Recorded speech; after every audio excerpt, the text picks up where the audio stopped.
ce film, moi je ne pensais pas du tout le faire en fait. Ça s'est passé par hasard. J'étais revenue parce que j'ai vécu 6 ans au Népal. Et en fait, après, je suis repartie pour les études de ma fille, je suis repartie en France. Et je revenais 2 mois par an, tous les ans. Pendant 15 ans, j'ai fait ça, je revenais au Népal 2 mois par an. Donc j'avais gardé une maison là-bas. Et en fait, à l'occasion d'une de mes visites au Népal, j'ai rencontré un Népalais que je connais, qui s'appelle Dinesh, et qui m'a dit « Mais je pars voir un chaman après-demain ». Je lui ai dit « Ah bon, c'est intéressant ». Il me dit « Oui, oui, en plus il a des grands pouvoirs et tout ». Bon, je me suis dit, tiens, moi je suis curieuse, donc je me suis dit, tiens, je vais y aller. Bon, j'avais pas amené ma caméra avec moi parce que j'avais pas prévu de filmer, mais j'ai trouvé, bon, j'en ai trouvé une qui était un peu, pas en très bon état, mais enfin bon, ça faisait l'affaire. Et voilà, et je suis partie avec lui, et on est parti avec 2 autres étrangers. Et en fait, il s'est passé des choses assez incroyables, alors que moi je pensais pas du tout. Quand il m'avait dit qu'il avait des grands pouvoirs, je me suis dit, bon, peut-être qu'il exagère un petit peu.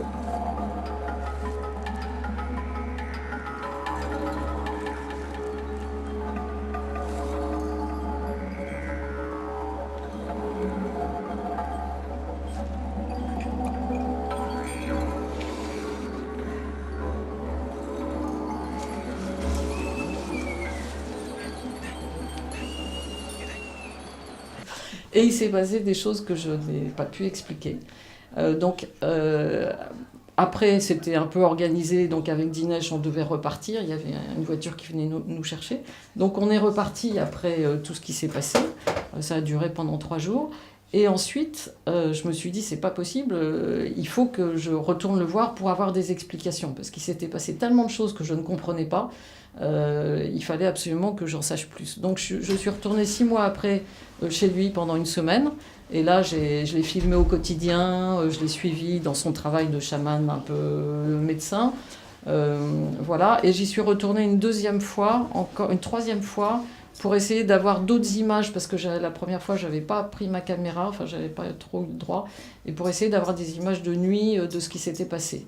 Bon, alors il ne s'est pas du tout passé la même chose, comme vous le verrez dans le film, mais en tout cas, j'y suis allée 3 fois. Ce sont les reconstitutions ?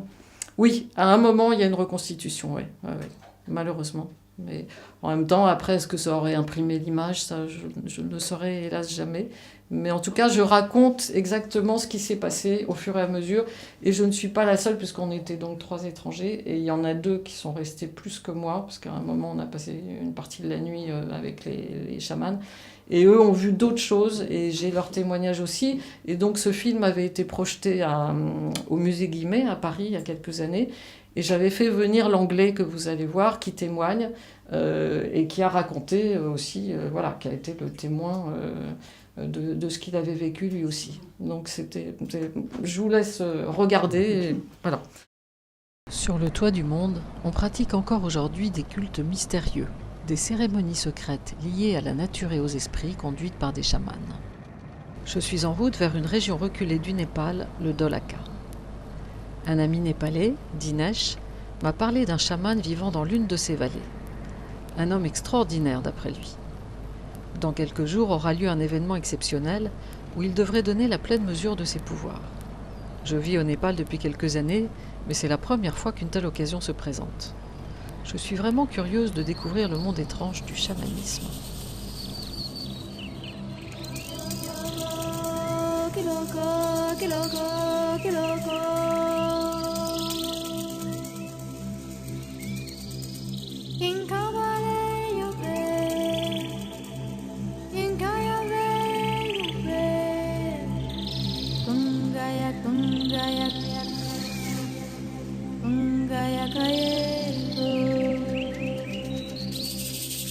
J'ai fait prévenir le chaman de mon arrivée.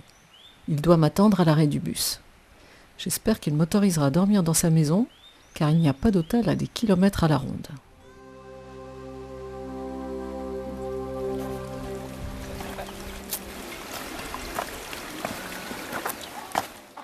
C'est lui, Jankiri. Ça veut dire chaman en népalais. Il revient d'une visite chez un malade, tout en bas de la vallée. Un chaman, c'est d'abord un guérisseur. Son nom de famille est Tami, car il appartient à l'ethnie des Tamis. C'est aussi simple que ça. Cette petite minorité ethnique est à peine répertoriée. Elle pratique le chamanisme comme une grande partie de la population népalaise, mais à sa façon. La plupart des villages possèdent leur chaman. Ici, dans ces vallées perdues, 4 chamans seulement ont le savoir pour pratiquer des rituels funéraires.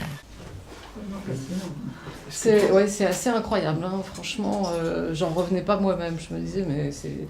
Parce que quand j'ai vu la première fois ce petit triangle là, qui passait très vite de gauche à droite, c'était à peu près comme d'ici à la vitrine, hein, à la distance. Je me suis dit, bon, il y a un truc là, c'est pas possible. Ils ont vu qu'il y avait des étrangers. C'était la première fois que des étrangers assistaient à cette cérémonie.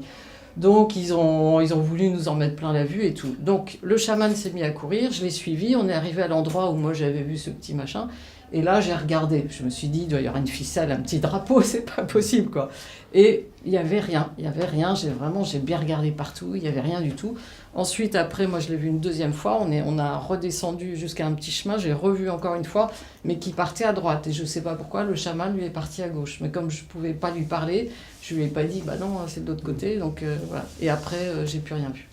Mais c'était quand même, enfin, parfois j'ai été en forêt la nuit et tout, chez nous, j'ai jamais vu un truc comme ça, quoi. Et c'est pas une luciole, hein, parce que les lucioles c'est petit comme ça, là c'était un truc qui devait être, vu la distance, c'était bien large comme ça, quoi, et haut comme ça. C'était assez aplati. Et vraiment, ça allait assez vite, quoi. Je l'ai vu, 3 secondes à peu près.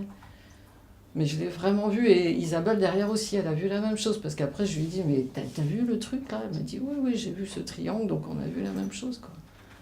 Et on n'avait rien bu, rien fumé, on était parfaitement... Donc vous l'avez vu 3 secondes, et après vous n'avez plus rien vu? Si, après je l'ai revu une deuxième fois, quand on est arrivé au petit chemin, je l'ai vu. On a descendu, j'ai suivi le chaman qui courait, je l'ai revu, mais alors là ça a été beaucoup plus bref, parce qu'il était au milieu du chemin, et je l'ai vu qu'il partait vers la droite. Donc, mais j'ai eu le temps quand même ça a duré 1 seconde là, j'ai eu le temps de le voir, de le revoir ce truc. Et il semblait parcourir des distances assez grandes ou c'était sur des courtes distances? Je peux pas vous dire parce que c'était en forêt, il y a des arbres, donc après, je sais pas. Mais en tout cas, s'il se déplaçait rapidement, oui. C'était rapide ce mouvement. Madame me disait tout à l'heure qu'elle a vécu à peu près la même chose en Indonésie. Chez les Badouilles. Ah oui? À Java Ouest. Oui. C'est une population, c'est la population originelle de l'Indonésie. Oui. Et personne n'a le droit de pénétrer dans le territoire des Badouilles blancs. D'accord. Et effectivement, je suis allée un jour avec une médium française autour de ce territoire et nous avons vu ce que vous avez vu aussi. Des triangles aussi comme ça? L'apparition. L'apparition, la grande, enfin ça moi je l'ai pas vu, c'est chez Isabelle qui l'ont vu. Je l'ai vu et nous étions plusieurs, donc d'accord. Pas non plus une vision. Ok, et ça ressemblait à ça, tout à fait. On ne voyait pas les traits précis du visage, mais la forme très, très haute. Très haute, étroite comme ça, tout à fait blanche. Avec, comme disait Isabelle, une espèce de vibration autour. Je ne me souviens pas trop de la vibration, mais la grande forme de 2 mètres, je m'en souviens très très bien. Ouais. Non, c'est vraiment très très étrange, quoi, parce que là, on arrive dans un monde qu'on ne connaît pas, et puis on se dit, attends, je suis folle ou quoi? Qu'est-ce qui se passe, quoi? Qu'est-ce que c'était la grande silhouette qui est apparue au cimetière?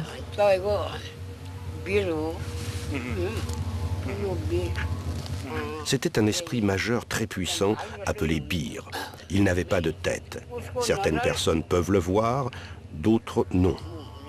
Et il y avait d'autres esprits mineurs. Ces esprits cherchent à s'emparer d'un humain.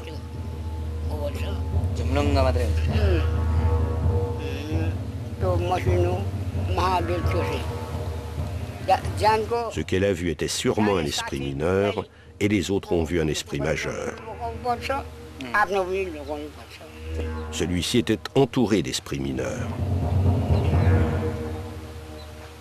Après, quand je suis revenue en France, j'ai une amie qui travaillait à la radio qui avait invité un copain à elle qui était spécialiste des phénomènes paranormaux en France. Oui. Et donc, je lui ai raconté toute mon histoire, c'était à chaud, quoi. En plus, j'étais encore dans le feu de l'action.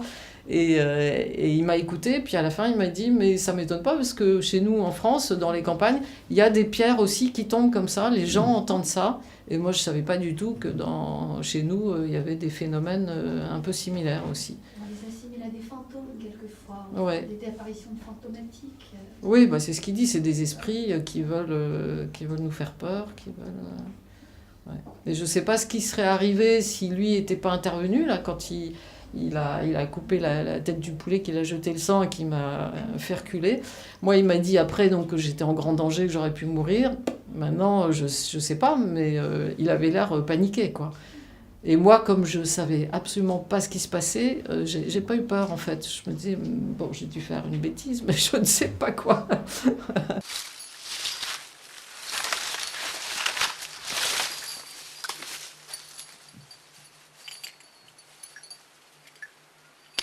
Pendant que le chaman recouvre la tombe avec de la terre, j'entends derrière moi des pierres tomber du ciel, comme de la pluie. Je me retourne, fais quelques pas, et essaye de voir qui peut bien lancer ces pierres. Je ne vois personne autour de moi. J'avance encore et je sens une pierre me frôler le visage. J'entends le chaman courir derrière moi. Il me coupe la route et me fait signe de reculer. Il appelle précipitamment son assistant qui lui amène un poulet, il lui tranche la gorge et lance le sang devant lui.